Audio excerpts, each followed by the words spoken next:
dissection. This is a dissection of the cross-section of the C5 cervical vertebrae level. So I do want you to know the bony landmarks, so I'll go through those quickly. Anteriorly in the front, this is the vertebral body. Coming off to the sides, I'm going to just lift it up a second, right here.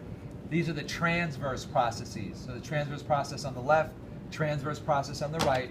When we studied the bones way back when, we said that the transverse process has holes in it called the transverse foramen. We're seeing the vertebral artery in the transverse foramen. So I do want you to know the name of the blood vessel, the vertebral arteries. This right here, guys, is the lamina, and then this is going to lead to the spinous process. This thing going up right here is the superior articulating processes. Right here's the facet on it. Okay. The spinal cord here has 3 protective coverings around it called meninges. So we're going to talk about those first. Out here, number 5, it looks like, this is the dura mater. Then just inside it, right up against it, leaning right up against it here on the other side, let's see if I can point to it without blocking anybody. This is the arachnoid mater.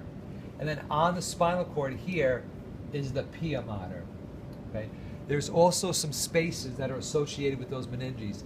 Outside the dura, right here, this is the epidural space. So that big space with all the fat in it is the epidural space.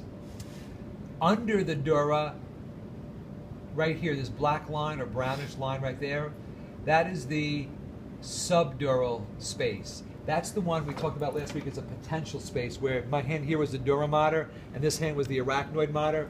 The line between my hands is the potential space. We don't really see a space because there's nothing in it.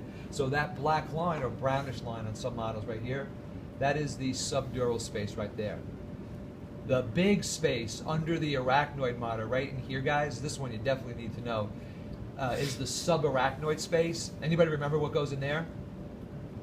Cerebrospinal fluid. Excellent. Cerebrospinal fluid, or you could just abbreviate it CSF.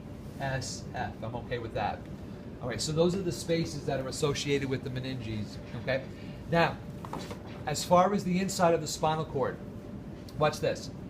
This deep groove, let's just say I gave you a model, I couldn't find any of these, and I gave you a model that didn't have the bone, and you just had a spinal cord there. You still have to be able to tell the front and the back.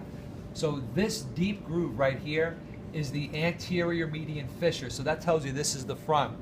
And this groove right here, shallow groove, is the posterior median sulcus. That tells you it's the back. If you have the bones here, you know that anyway. Here's the front, here's the back. But just in case, use that. Anterior median fissure, posterior median sulcus. Within the spinal cord, there is gray matter and white matter.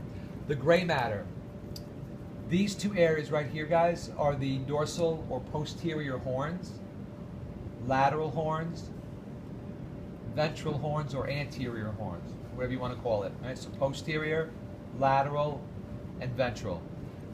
Connecting this side and this crossbar right here is the gray commissure. And then in the middle of that hole is the central canal. Right, there's another place that we have CSF. Around the gray matter is white matter. So this area right here, we're going to refer to as the lateral columns. Right, this would be the left lateral column. That would be the right lateral column. This is the posterior column. And then in the front here, anterior columns. That's it for the cross section of the spinal cord.